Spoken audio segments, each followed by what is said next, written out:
Bonjour à tous et bienvenue au live Capsule Internationale. Je suis Léonore Gouénard, chargée de promotion au sein de l'EM Normandie. Et donc pour ce live, je suis accompagnée de Claudia Sampel, directrice du développement international, de Lola Auchard, étudiante chez nous, et puis Audrey également, qui est étudiante chez nous, Audrey Lahaye. Alors, est-ce que les filles, vous pouvez vous présenter un petit peu?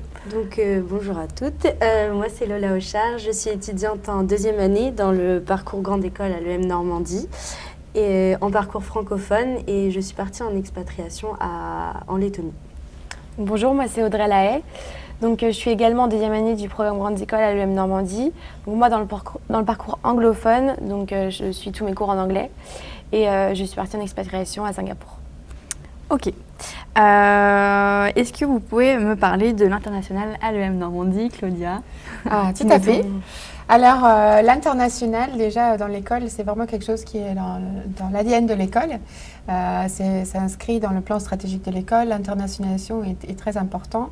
Ça porte sur plusieurs sujets. Un, c'est les partenariats qu'on a aujourd'hui à l'étranger, qui permet aux étudiants d'avoir aussi une expérience académique à l'étranger dans une université partenaire, même dans certains cas de décrocher aussi un deuxième diplôme pour ceux qui choisissent le parcours en double diplôme à l'étranger. Mais c'est aussi l'internationalisation de notre corps faculté, donc nos enseignants-chercheurs qui ont aussi un profil très international, qui enseignent aussi en anglais, on a aussi des parcours totalement anglophones dans le programme Grande École, mais aussi dans le bachelor de management international, aussi une spécialisation qui est entièrement en anglais. On a aussi nos campus à l'étranger avec Oxford et Dublin. Et surtout l'international aujourd'hui pour une école de management, c'est vraiment quelque chose qui est attendu par rapport à la génération qu'on a aujourd'hui parmi nos étudiants, qui ont vraiment une appétence aussi pour l'international, qui sur leur réseau personnel déjà, ils ont souvent déjà un aspect international là-dedans. On accueille aussi des étudiants internationaux sur nos campus, qui permet aussi aux étudiants d'être en immersion même interculturelle déjà sur nos différents campus.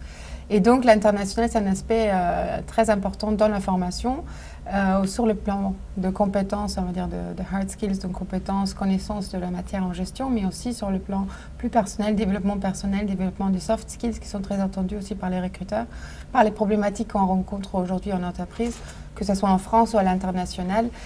Cette exposition à une expérience internationale permet vraiment de développer davantage ses capacités d'adaptation, une écoute plus active et plus attendue aussi dans l'entreprise par rapport aussi de trouver des solutions à des problématiques qui sont souvent aussi interculturelles et qui du coup on répond avec cette expatriation aussi qui est présente. D'accord. Les filles, vous avez aussi peut-être choisi, vous, l'école par rapport à cet aspect international, Audrey? Oui, tout à fait. Moi, c'était une raison pour laquelle j'ai intégré l'EM Normandie, donc, parce qu'on peut partir un peu partout dans le monde, donc aux quatre coins du monde. C'est super enrichissant professionnellement et personnellement. Donc c'est une des raisons pour laquelle j'ai intégré l'EM Normandie, oui. D'accord. Et toi, Lola? Donc pour ma part, je partage un peu le même avis que Audrey. Il y a beaucoup de raisons pourquoi j'ai choisi l'EM Normandie, mais surtout cet aspect international, parce que c'est vraiment une chance, une possibilité très, très importante et vraiment qu'il faut saisir. Et voyager, vivre dans un pays, suivre les cours 100% en anglais, c'est vraiment une chance et je pense qu'il faut vraiment la saisir. Ok, alors quelles sont les destinations qui sont proposées vraiment sur tous les programmes à l'école? Où est-ce qu'on peut aller clairement si on a envie de voyager? Alors, je ne vais pas tous les citer parce qu'on a aujourd'hui plus de 200 universités partenaires dans plus de 60 pays, donc je prendrai tout le temps de la session, je vais t'expliquer toutes les destinations. On peut trouver les informations sur notre site web avec vraiment les détails des différentes destinations. En gros, pour le programme Grande École, là on a l'effectif le plus important en termes d'étudiants. On peut vraiment partir sur tous les continents, dans différentes destinations, différentes universités, des business schools qui sont aussi des business schools de renommée, accréditées à l'international.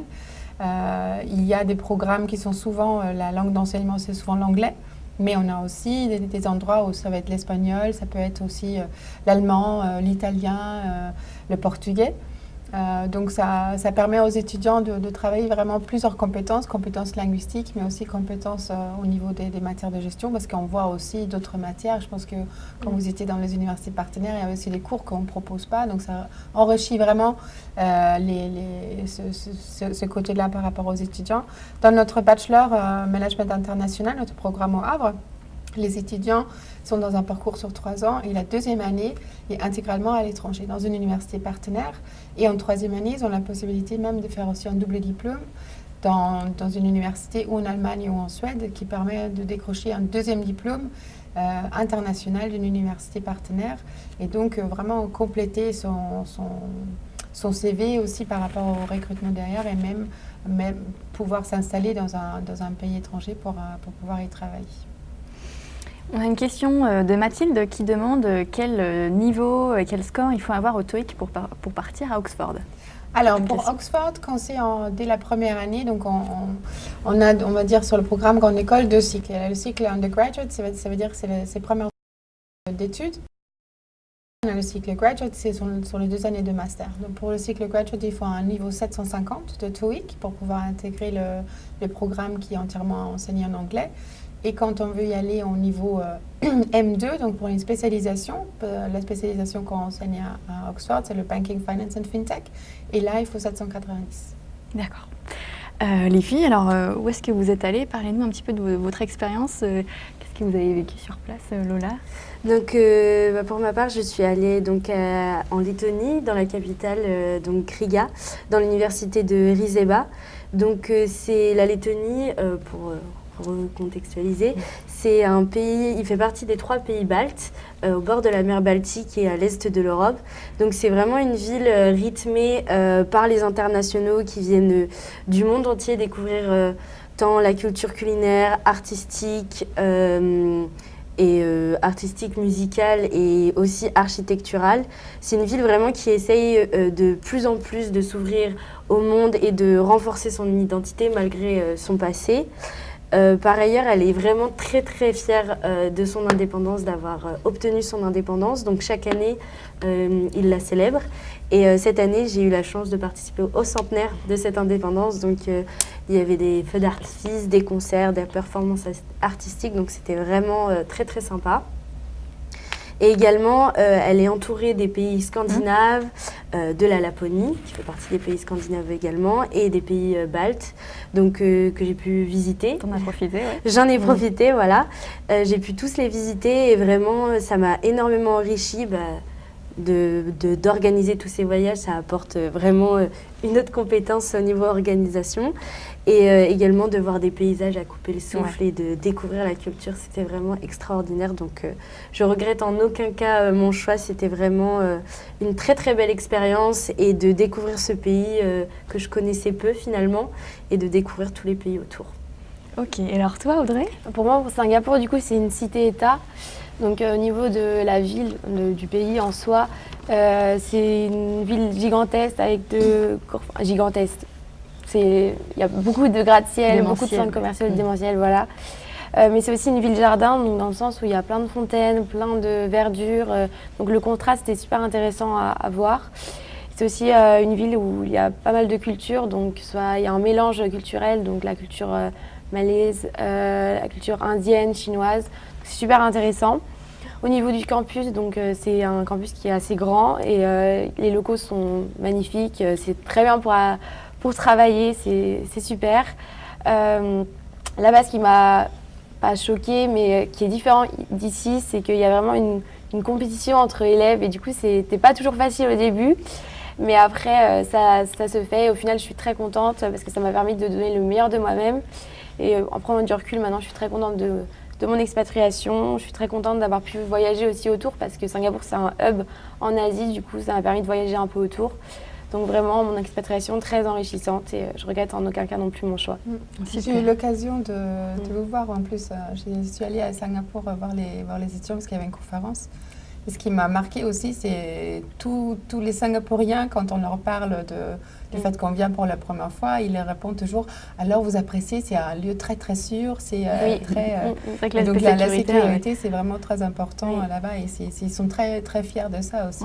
C'était ça aussi qui vraiment marquée par rapport à cette visite. Voilà, oui.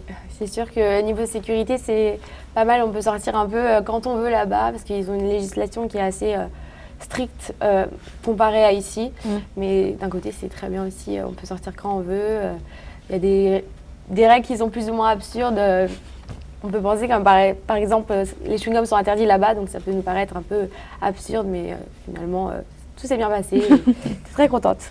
Ok, alors quels sont les cours que vous suivez sur place, par exemple? Alors moi j'avais 4 cours, donc 3 cours qui étaient reliés au management. Donc j'avais Management Principles and Skills, j'avais Cultural Intelligence et International Environment. Et en 4e cours j'ai choisi italien, parce qu'en fait j'hésitais entre l'Italie et Singapour, du coup je me suis dit je vais choisir italien.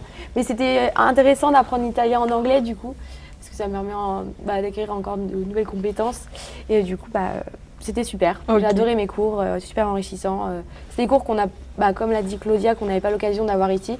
Du coup, on a pu acquérir de nouvelles compétences et j'en suis ravie. Et alors toi, Lola? Et moi, en Lettonie, l'université proposait en fait une liste de cours assez variée, une liste de 12 cours à peu près, assez variée, très complet et plutôt basé sur le business en Europe. Donc j'avais Union européenne, Sales Management, Entrepreneurship, Creativity. J'avais énormément de cours que j'ai pas forcément à l'EM Normandie, donc très intéressant. Nous étions toutes les personnes qui venaient de l'EM Normandie, tous les étudiants, on était tous dans la même classe, mais avec des internationaux et des locaux. Donc c'est vrai que sur beaucoup de sujets, il y avait des avis très différents et donc c'était vraiment très intéressant de voir en fonction des pays ce qu'ils peuvent penser. Et grâce à l'université, j'ai pu également commencer le russe. Ouais. Donc c'est une culture, j'ai pu découvrir cette culture, cette langue, cette histoire que je connaissais finalement peu également et que j'ai vraiment adoré découvrir et que maintenant je continue toujours là durant mon second semestre à l'EM Normandie. Ok, alors là c'est vrai qu'on parle de votre expatriation parce que vous êtes parti 2 semestres comme vous avez intégré l'école directement après le bac. Oui. Mais alors comment ça se passe, Claudia, pour ceux qui viennent par exemple d'un bac plus 2, alors que ce soit d'une classe préparatoire, d'un BTS ou même d'un bac plus 3, à quel moment ils peuvent partir, quelles opportunités ils ont, ces étudiants? Alors oui, en effet, pour les étudiants qui intègrent le programme Grande École plus tard, il y a encore des opportunités. Pour partir à l'étranger, selon le parcours qu'ils vont choisir. Donc pour ceux qui arrivent dans notre 3e année, donc après un bac plus 2, ils peuvent déjà, pour le programme Grande École, choisir le campus de Oxford comme campus, s'ils remplissent les conditions d'admission, bien sûr. Donc là, on enseigne notre propre programme en anglais, dans une méthode pédagogique aussi qui est plutôt anglo-saxonne, donc ça change un petit peu aussi du type d'enseignement. Les intervenants, c'est des intervenants de l'école, mais aussi des extérieurs qui sont anglophones, qui ont vraiment aussi l'habitude de travailler à l'international et puis d'enseigner en anglais. Donc sur le parcours, ils seront interrogés assez rapidement quand ils arrivent à l'école pour se positionner sur le parcours en M1 et M2, donc sur les dernières 2 ans. Et là, on a aujourd'hui 4 tracks qui permettent de compléter cette formation par la possibilité de se professionnaliser si on choisit le parcours alternance. Là, on fait le M1, M2 en alternance, on ne part pas à l'étranger, mais on a toujours la possibilité, là aussi, avant de faire par exemple son stage à la fin de son U3 à l'étranger. Par contre, ceux qui auront choisi par exemple le track expertise ou même le global track, sachant que le global track, c'est vraiment là où on met l'accent sur l'international, c'est quelque chose qui va être enseigné complètement en anglais, avec une possibilité de partir en M1 même toute l'année ou un semestre à l'étranger dans une université partenaire ou le faire sur notre campus de Oxford ou le Havre. Caen, c'est en anglais aussi, mais au niveau U1, du coup, j'ai confondu. Bref, donc selon le parcours que je vais choisir, j'aurai encore des possibilités de partir à l'étranger. Et même sur notre spécialisation en M2, donc pour la dernière année, on a aussi aujourd'hui à peu près 17 partenaires qui nous proposent double diplôme pour nos étudiants. Où là, je peux partir en dernière année dans une université partenaire et revenir, si j'ai bien fait mon travail, bien sûr, avec 2 diplômes, donc le diplôme de l'université partenaire et le diplôme programme Grande École de l'école. Alors, on a une question de Liam qui nous demande si l'on souhaite faire de l'alternance en M2, comment se passe la recherche d'entreprise lorsque nous sommes en expatriation lors du M1 ? Alors, très bonne question. Alors, l'alternance, en fait, elle se prépare, c'est vrai qu'elle se prépare très tôt. Mais déjà, aujourd'hui, on a beaucoup d'étudiants qui sont en M2, en alternance, alors qu'ils ont fait leur deuxième semestre en M1 à l'étranger. Parce que ça, aujourd'hui, c'est le parcours de manière classique. Et donc, les offres de l'alternance sont sourcées par nos services alternance, qui est en contact avec plein de partenaires différents en France, et qui permet après à l'étudiant d'avoir déjà une offre qui est accès alternance, qui lui permet de décrocher là une formation. Et par rapport aux services, ils sont pris en charge dès le premier semestre. Donc, quand ils sont là encore sur le premier semestre, il y a déjà des services qui sont mis en place avec le service alternance qui leur permet d'avoir un coaching, d'avoir une analyse ensemble du projet qu'ils peuvent avoir sur le M2. Et aujourd'hui, de toute façon, comme on est aussi une smart école, il y a aussi plein de choses qui sont en ligne. Et le parcours carrière qu'on a, il y a aussi plein de modules qui sont en ligne et où l'étudiant peut aussi suivre à distance même des formations. Et bien sûr, les coachings peuvent aussi se faire par Skype. Donc, s'il y a des questions sur, bien sûr, les entretiens après pour l'alternance, bien sûr, mais pour la préparation de sa candidature déjà, il y a déjà pas mal de choses que l'école fait à distance. Et après, sur les entretiens, oui, ils se font aussi sur Skype. On a même aussi des modules spécifiques pour se préparer à un entretien Skype. Donc, c'est tout à fait possible. Voilà. Oui. Ok. Alors, du coup, comment se fait la sélection des étudiants par rapport aux destinations ? Donc on parlait du TOEIC tout à l'heure, mais est-ce qu'en fonction des niveaux aussi, on a plus de chances de partir, je ne sais pas, moi, en Amérique du Nord, à Singapour, comment ça se passe? Oui, alors en effet, on a donc un choix très divers sur les destinations. Et on va faire un classement en fait de nos étudiants quand ils sont à l'école, et c'est toujours les résultats du premier semestre qu'on va prendre en compte avant le rattrapage. Et avec ça, on fait un classement sur toute la promo qui nous permet donc d'avoir un classement, de pouvoir donner la priorité aux premières de la promo, et tout le monde va être servi parce qu'on a toujours un excès de nombre de places par rapport au nombre d'étudiants. Donc, ils doivent se positionner sur plusieurs destinations. Et pour pouvoir postuler, il faut donc remplir les conditions d'admission. Il y a des conditions d'admission qui sont exigées par l'école, par exemple par rapport à notre campus à Oxford, mais aussi par certaines destinations où l'accès au double diplôme, il faut avoir une certaine moyenne pour pouvoir postuler. Et ensuite, c'est aussi l'université partenaire qui va nous dicter en quelque sorte leurs exigences. Et ça concerne surtout les compétences linguistiques. Donc là, le TOEIC, ça nous permet d'évaluer le niveau d'anglais, mais il y a certaines, surtout quand je pense aux destinations hors Europe, il y a beaucoup d'universités qui aujourd'hui demandent un IELTS. Donc là, c'est un test particulier qu'on doit passer, où l'étudiant peut bénéficier d'une préparation au niveau de l'école, mais on n'organise pas le test comme on organise le TOEIC, des séances de TOEIC à l'école. Et donc là, l'étudiant va passer un IELTS pour pouvoir certifier de son niveau d'anglais pour accéder à ces places. Après, sur les autres langues, l'espagnol, l'allemand, le portugais, on peut se faire évaluer par notre département de langue pour avoir ce qu'on appelle sur le référentiel un niveau CECR, qui est aujourd'hui A1, A2, B1, B2. Et là, dans la plupart des cas, il faut un niveau B2 pour pouvoir suivre les cours, mais certaines universités demandent qu'un niveau B1, d'autres demandent même un niveau C1. Donc, ça dépend de destination. Donc, on a les critères académiques, c'est vraiment sur les résultats académiques qu'on va faire le classement. Et ensuite, on a les critères linguistiques. Et après, il y a aussi certaines universités qui vont être plus regardants par rapport à la moyenne. On va dire, là, on peut postuler qu'à partir des moyennes de 12, de 13, de 14, selon les destinations, comme c'est le cas, par exemple, pour Singapour. Voilà. Alors, on a une question de Lisa qui nous demande, existe-t-il un parcours en anglais pour ceux qui veulent faire de l'alternance durant les 2 ans de master? Et quel est le niveau requis pour suivre les cours en anglais? Alors, il y a un parcours en anglais en amont. Le parcours alternance, aujourd'hui, il est en français. Ça reste un diplôme sur 2 ans qui est un diplôme généraliste avec une alternance qui est en France. Parce que c'est quand même un concept franco-français. On est dans une entreprise française. Après, on peut être sur des missions internationales, bien sûr. Et on peut avoir aussi un contexte de travail où on doit utiliser l'anglais.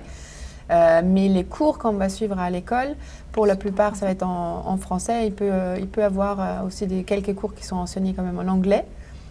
Sur les M2. Mais voilà, en gros, le parcours M1, M2 en alternance, si on veut faire les dernières 2 années à l'alternance, il n'y a pas un parcours spécifique anglophone. À la différence du track expertise, où la dernière année, on peut la faire en alternance, mais là, on peut choisir en plus une spécialisation 100% en anglais. Oui. C'est là où se fait la nuance. C'est ça. Ok.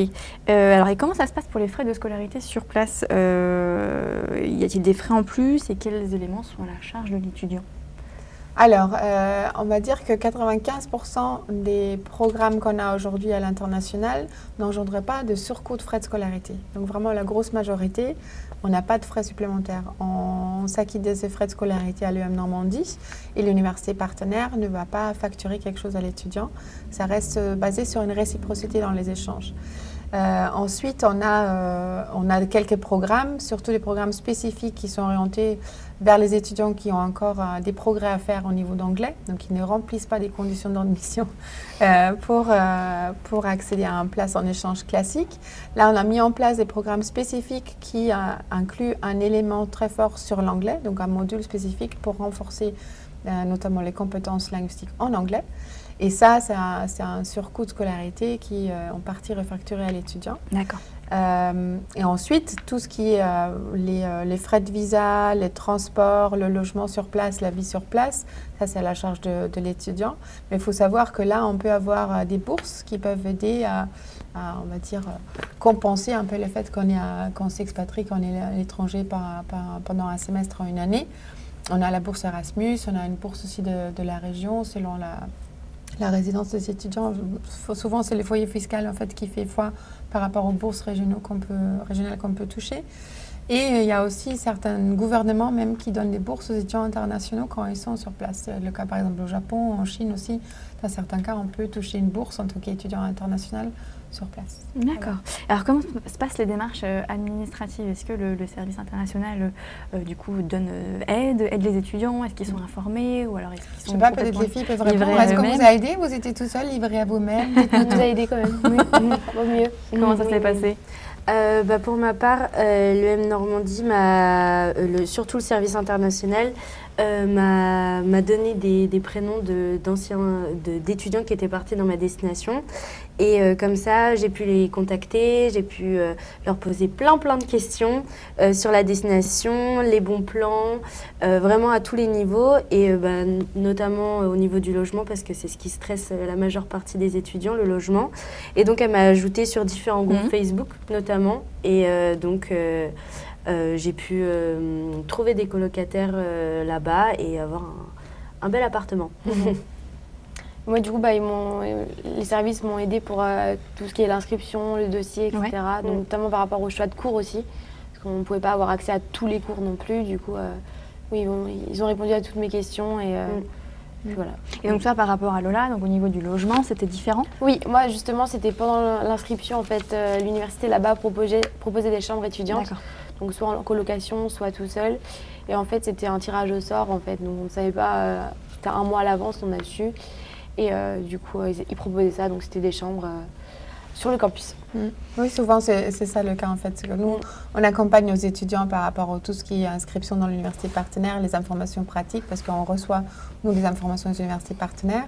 Et dans la plupart des cas, il y a un service aussi dédié par rapport à l'accueil des étudiants internationaux ou des échanges qui sont dans l'université partenaire. Et donc, ils ont un correspondant, notre service international qui se duplique du coup sur place avec les collègues qui sont sur place et qui les aide aussi sur toutes les questions aussi on va dire, immersion au départ, aussi quelques questions pratiques qu'on peut avoir ou même des choses que nous, on a aussi avec les étudiants internationaux quand on les accueille dans nos campus. Des fois, ça peut être un médecin qui parle anglais, un endroit où voilà, je peux me recueillir ou faire des choses qui sont plus aussi dans la sphère personnelle, on va dire, qu'on peut aussi avoir cette information avec les universités partenaires. Et surtout, nous, dans le fonctionnement, on a aussi des coordinatrices dans notre service qui sont dédiées par rapport aux différentes destinations, qui accompagnent vraiment les étudiants dans leur démarche, aussi ce qui est démarche visa, et qui s'assurent aussi qu'on respecte bien le timing, parce que ça, c'est important aussi que l'étudiant comprenne que, le dossier doit être bien fait, bien rempli, mais aussi rendu à l'heure. Donc ça aussi, on fait nous le suivi avec nos équipes pour s'assurer que tous les étudiants peuvent partir dans les meilleures conditions. D'accord. Et est-ce que des étudiants qui sont un petit peu moins bons en langue peuvent partir aussi en expatriation? On parlait d'Oxford avec le niveau requis, le TOEIC à 750 ou 790. Dublin, est-ce que c'est la même chose pour Dublin ou alors c'est complètement l'inverse? Comment ça se passe pour ceux qui sont un petit peu moins bons en langue? Alors oui, en fait, c'est vrai qu'Oxford aujourd'hui, c'est vraiment là où il faut déjà avoir le bon niveau d'anglais pour intégrer le programme. Alors que Dublin, aujourd'hui, c'est notre campus, on a plus accès l'enseignement sur place. Il suit le même programme qu'Oxford, c'est aussi en anglais, c'est vraiment exactement la même chose. Sauf qu'à Dublin, on a ajouté un module sur la langue, donc sur l'anglais, qui permet aux étudiants qui ont encore des efforts à fournir sur le niveau d'anglais d'intégrer un campus en Irlande, donc dans un contexte complètement anglophone, mais voilà, comme ils ne sont pas encore au niveau qu'il faut pour avoir le 750, le fameux 750 au TOEIC, ils ont là la possibilité d'être sur notre campus, dans notre programme, avec nos profs, avec notre aide à remettre un peu ce qu'il faut sur le niveau d'anglais. Ouais. Mais ce que je disais aussi tout à l'heure, c'est par rapport au programme qu'on a aussi à l'international, avec des universités partenaires, on a aussi des programmes qui permettent aux étudiants qui n'ont pas le 750 de TOEIC de partir quand même à l'étranger et d'avoir les cours de gestion en anglais et les cours d'anglais. D'accord. Alors vous, les filles, quel niveau d'anglais vous aviez avant de partir et maintenant? Alors pour ma part, je faisais partie de cette tranche qui n'avait pas du tout le niveau avant de partir. Donc quand je suis arrivée à l'EM Normandie, on a passé un TOEIC blanc pour pouvoir nous répartir en groupes de niveau. Donc à cette époque, j'avais 585 au TOEIC. Et grâce aux cours que m'a proposé l'EM Normandie avec les cours très complets avec des profs natifs, ça m'a vraiment permis de m'améliorer. J'ai atteint en janvier les 700 au TOEIC, donc ce qui est une belle progression. Et vraiment l'immersion, le fait de parler tout le temps avec des internationaux, d'avoir des colocataires internationaux, les profs également, ça m'a vraiment permis de me sentir déjà beaucoup plus à l'aise à l'oral et aussi à l'écrit, puisque j'avais des examens à rendre, des dossiers, etc. Donc vraiment, je me sens beaucoup plus à l'aise. Je sais que j'ai gagné en vocabulaire et vraiment, le principal, c'est vraiment à l'aisance à l'oral et à l'écrit. D'accord. Et alors toi, Audrey? Moi, du coup, j'ai intégré le parcours anglophone. Donc j'avais 785 à la rentrée. Après, donc, en parlant toujours anglais à l'EM en première année, au premier semestre, j'ai pu atteindre les 865 au mois de janvier. Et j'ai dû passer l'IELTS aussi pour aller à Singapour. Et j'ai eu 6,5. Du coup, après, pendant tout mon semestre, donc, j'ai dû avoir pas mal de rapports à rendre. Donc, ça m'a permis d'enrichir mon vocabulaire à l'écrit. Donc, c'était super intéressant, mais également à l'oral, avec les projets de groupe et parler avec tous les étrangers. Donc, je pense que j'ai encore progressé, j'espère. Et alors, est-ce qu'on peut partir dans un pays dont on ne connaît absolument pas la langue? La preuve. La preuve.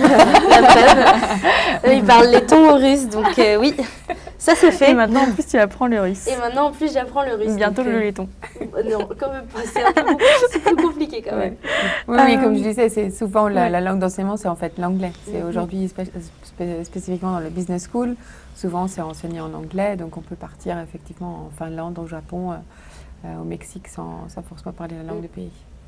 Alors vous, est-ce que les filles, vous allez faire vos stages à l'étranger en fin d'année, comme vous avez la possibilité de le faire cette année ou pas c'est vrai qu'on disait tout à l'heure avec Claudia que les stages pouvaient se faire à l'étranger.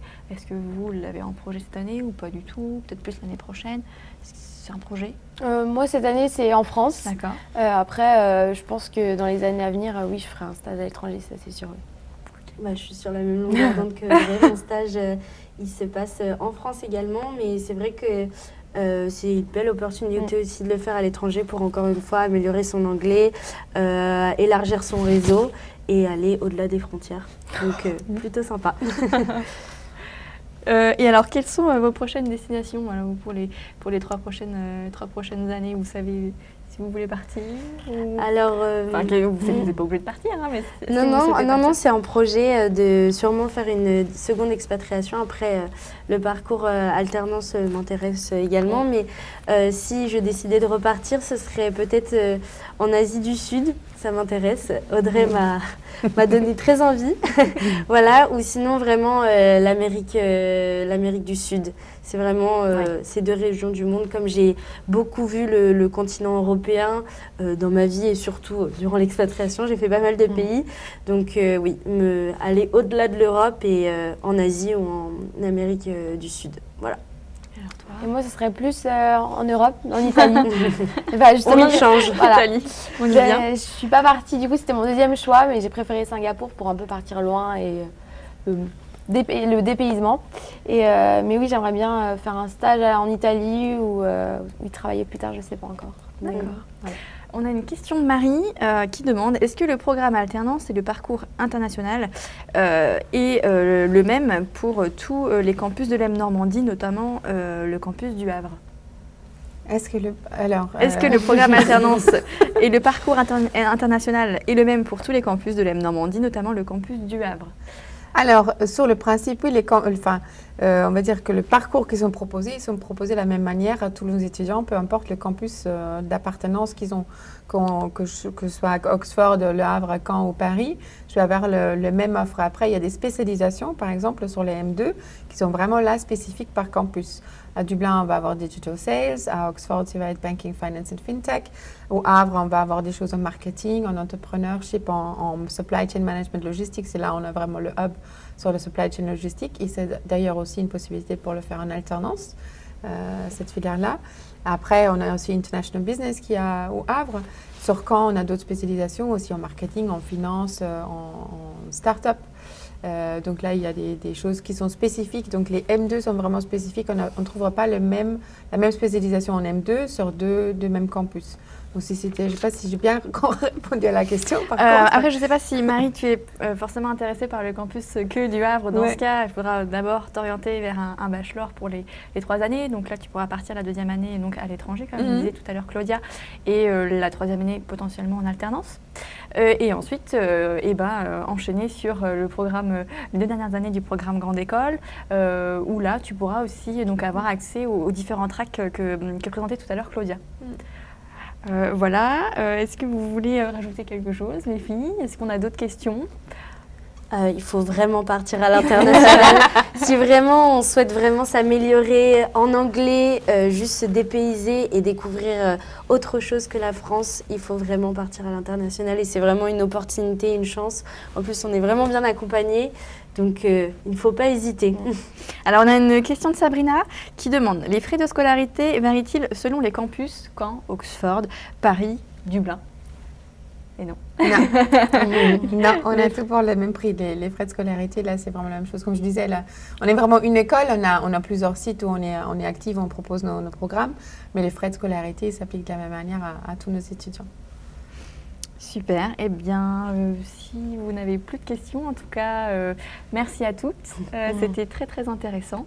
Merci à vous d'avoir participé à ce live. Et puis, à très bientôt, on espère.